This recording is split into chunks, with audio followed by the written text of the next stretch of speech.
હિમાલય તરફથી આવતા બર્ફીલા પવનોને કારણે અમદાવાદ સહિત મોટાભાગના શહેરોમાં લઘુત્તમ તાપમાનમાં 2 થી 5 ડિગ્રી સુધીનો ઘટાડો નોંધાતા કાતિલ ઠંડીનો અહેસાસ થઈ રહ્યો છે। હજુ એક સપ્તાહ સુધી ઠંડીમાં કોઈ રાહત ન મળવાની હવામાન વિભાગે આગાહી વ્યક્ત કરી છે। રવિવારે 10.8 ડિગ્રી તાપમાન સાથે નલિયા રાજ્યનું સૌથી ઠંડુગાર શહેર રહ્યું। રાજ્યના 4 શહેરમાં લઘુત્તમ તાપમાનનો પારો 14 ડિગ્રીથી નીચે રહેતા सीजनનો સૌથી ઠંડા દિવસનો અનુભવ થયો।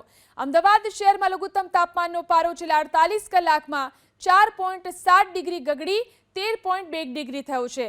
તો ઉત્તર ગુજરાતના ડીસામાં 12.4 ડિગ્રી તો ગાંધીનગરમાં 14 ડિગ્રી લઘુત્તમ તાપમાન નોંધાયું। આ તરફ રાજસ્થાનના હિલ સ્ટેશન માઉન્ટ આબુમાં ઉત્તર ભારત તરફથી આવતા ઠંડા પવનના સુસવાટાને કારણે તાપમાનનો પારો ગગડ્યો અને લઘુત્તમ તાપમાન 0 ડિગ્રી નોંધાયું તો મહત્તમ તાપમાન પણ 11 ડિગ્રી નોંધાયું હતું। અમદાવાદ સહિત રાજ્યના મોટાભાગના શહેરોમાં આ વખતે ઠંડીનો પ્રારંભ થવામાં ઘણો વિલંબ થયો। તાપમાનનો પારો 2 થી 3 દિવસ ગગડ્યા બાદ ફરી ઉચકાવાના વારંવાર તબક્કા આવ્યા છે। શુક્રવાર સુધી ગુજરાતમાં જાણે કે શિયાળાનો પ્રારંભ જ ન થયો હોય તે પ્રકારનો માહોલ હતો। હવે ફરીથી લઘુત્તમ તાપમાનનો પારો ગગડતા ઠંડીનો અહેસાસ થઈ રહ્યો છે।